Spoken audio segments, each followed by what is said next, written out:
Gaspard Koenig, bonjour. Bonjour. Est-ce que vous pouvez me citer un philosophe, plusieurs peut-être d'ailleurs, auquel vous êtes totalement hermétique, hein, que décidément, malgré tous vos efforts, vous n'arrivez toujours pas à les comprendre? Alors, je ne peux pas dire que j'ai fait beaucoup d'efforts, mais j'ai toujours été très hermétique à la philosophie analytique de Russell à nos jours. J'avais quand même essayé, j'avais eu un cours à Columbia où on nous faisait faire des équations véritablement avec des phrases, c'est-à-dire qu'on mettait des points de vérité sur les mots et ensuite on était censé déduire la valeur de vérité d'une phrase. Et tout ça m'a toujours semblé complètement dingue. Et je trouve que quand on lit des auteurs analytiques qui sont dans cette tradition, y compris par exemple Philippe Van Parijs aujourd'hui, on se dit, bah voilà, après toutes ces analyses logiques, ils arrivent finalement à la conclusion qui leur tenait à cœur.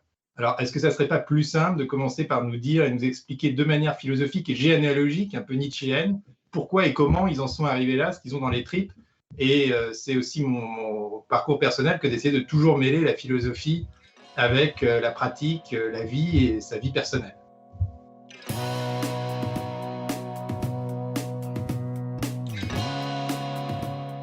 Bonjour à tous et bienvenue au Talk Décideur du Figaro, en visio, toujours avec sur mon écran et sur le vôtre aujourd'hui, Gaspard Koenig, que je ne sais d'ailleurs pas vraiment présenter, même Wikipédia ne sait pas trop comment vous vous présentez. Gaspard Koenig, philosophe, essayiste, chroniqueur, économiste, aventurier, même on lit pas mal de choses, romancier aussi, vous venez de publier L'Enfer aux éditions de l'Observatoire, un conte philosophique de notre époque dont on va reparler tout à l'heure, mais quel intitulé de poste au juste vous donneriez-vous, Gaspard Koenig? Parce que j'ai l'impression que rentrer dans des cases particulières, c'est pas vraiment votre, c'est pas vraiment votre truc.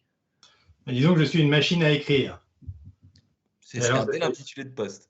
cette machine à écrire produit des textes qui peuvent aller dans toutes les directions, effectivement. Le roman, le conte philosophique, l'essai, le voyage. Mais même quand je voyage, il y a toujours une écriture qui est en train d'être faite ou qui est en train d'être pensée. D'ailleurs, c'est tout à fait différent de voyager pour voyager et de voyager en se disant qu'on va écrire, parce que du coup, on Hmm. voyage différemment. Et peut-être mieux d'ailleurs, parce que du coup, on prend le temps de réfléchir à ce qui nous arrive. Donc, c'est une manière de vivre qui est d'écrire tout le temps, en fait. Et c'est ce que Hmm. je fais d'ailleurs tous les matins, je fais mes 10 000 signes comme un petit artisan avec plein de formes différentes. Et donc, le seul qualificatif que j'enlèverais à votre belle liste, c'est celui d'économiste. Je me retrouve, mais alors pas du tout, même s'il faut connaître l'économie. Mais vous chroniquez Et dans d'ailleurs, les Échos et vous oui, évoquez tout un tas de sujets qui sont liés intrinsèquement à l'économie. d'abord, les Échos, c'est un journal généraliste.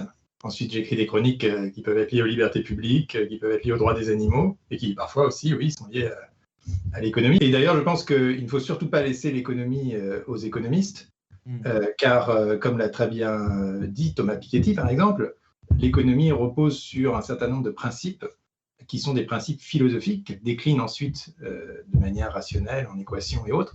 Mais il ne faut pas oublier que l'économie appartient à la grande famille des sciences humaines et possède des fondements qu'il est possible de critiquer. Hmm.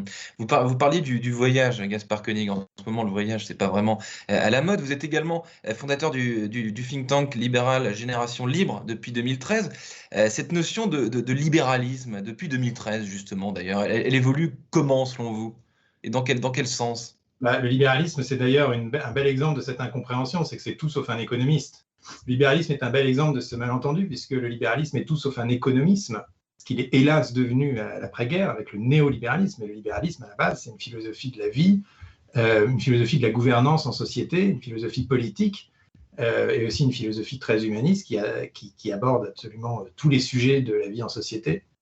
Euh, donc, effectivement, j'ai toujours trouvé dommage que la France, qui est le pays qui a inventé le mot, c'était même de Biran au début du 19e siècle, et qui a largement, avec les Anglais au 18e, inventé cette pratique du pouvoir, qui est le libéralisme, en réaction d'ailleurs avec les premiers colbertistes, d'ailleurs avec le tout premier qui était Colbert, puisque le premier libéral s'est opposé au premier colbertiste, Pierre de Bois-Guilbert, contre Colbert, à la fin du XVIIe siècle.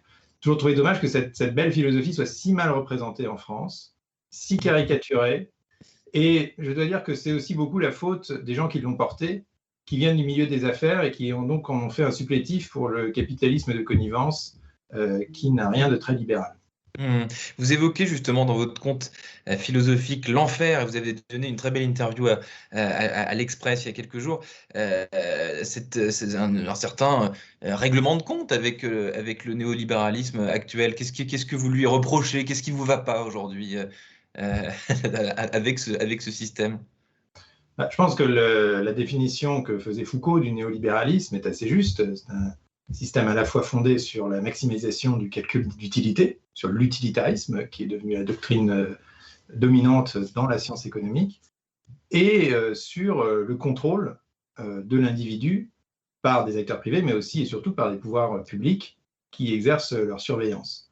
Et je pense qu'on ne peut pas dire, et c'est une grande faute, et Barbara Stiegler l'a bien relevé d'ailleurs, de dire que le néolibéralisme, c'est la loi du marché. C'est au contraire une combinaison très forte d'États puissants, les États n'ont jamais été aussi puissants dans l'histoire, et d'intérêts privés que je ne confondrai pas complètement avec un marché libre. Et chacun voit intuitivement ce vers quoi on ne veut pas que notre société aille, c'est-à-dire un monde, alors dans mon conte, je le décris comme un monde d'aéroports interminables, d'aéroports infinis, qui représente l'enfer des temps modernes, l'enfer de dents actualisé à notre monde aseptisé.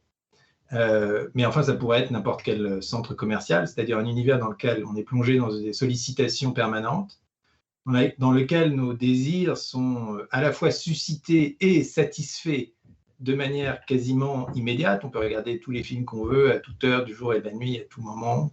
Et on pouvait, avant ce virus, voyager à peu près partout aussi, pour pas grand-chose. Et je me dis, c'est au fond une mauvaise définition de la liberté.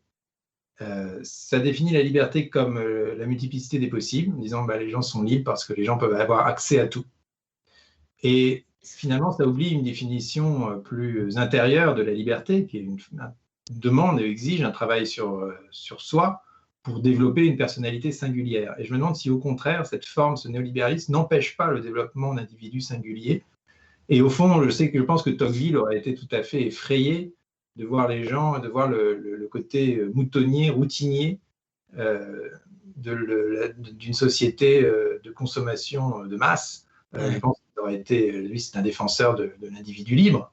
Et donc, je ne pense pas que ça l'aurait satisfait uniquement parce que ça permet les échanges économiques. Vous parlez, Gaspard Koenig, de liberté, de contre-vérité sur la liberté, même pendant cette crise sanitaire. Qu'est-ce qui vous inspire, cette crise sanitaire et la condition dans laquelle on vit depuis bientôt un an? Qu'est-ce que ça vous inspire? Parce que, évidemment, ça nous fait tous réfléchir, cette histoire. D'abord, je trouve qu'on s'est plié quand même très vite, et peut-être trop vite, aux privations de liberté sans précédent. Jamais dans l'histoire du monde, on a mis des pays, des dizaines de millions de vies à l'arrêt. Jamais. Je parlais de Montaigne tout à l'heure. Montaigne, quand on lit son journal de voyage, il traverse des pays qui sont en partie dévastés par la peste. Il y a des villes qui sont fermées. Enfin, on continue de voyager, on continue de vivre, on continue d'aimer, on continue de danser.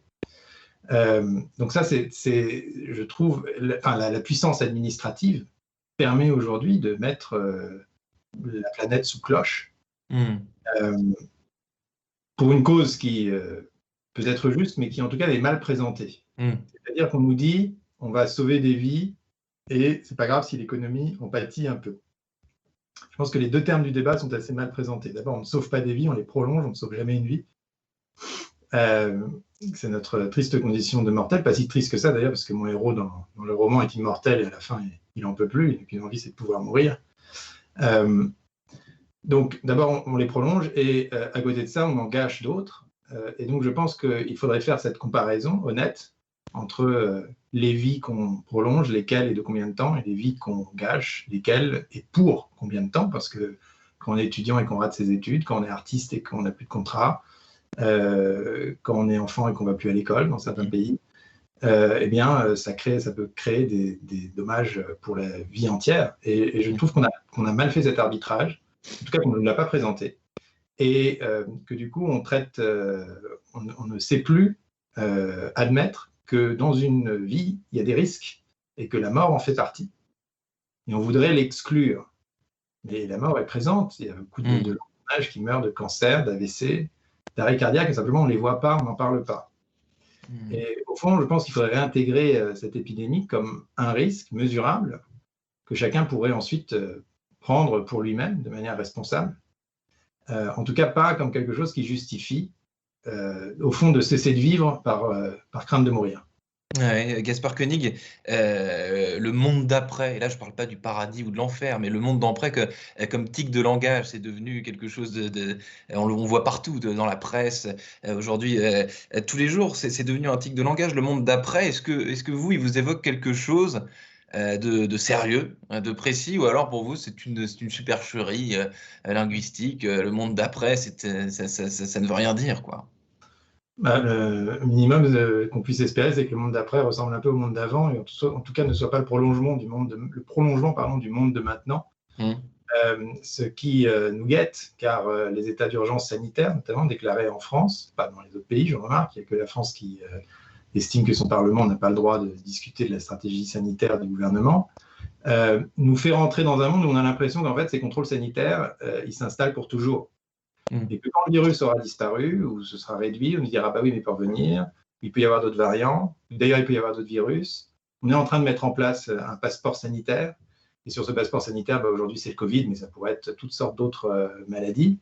Donc je crains qu'on entre dans un univers un peu comme dans le fameux monde d'hier de Stefan Zweig, puisqu'on parle du monde d'après, parlons du monde d'hier. Absolument, oui. Où Zweig voit à Vienne disparaître peu à peu le cosmopolitisme et l'ouverture qui était la caractéristique de l'Europe de la belle époque, où je rappelle, il n'y avait pas de passeport, pas de frontières, rien du tout, on circulait comme on voulait.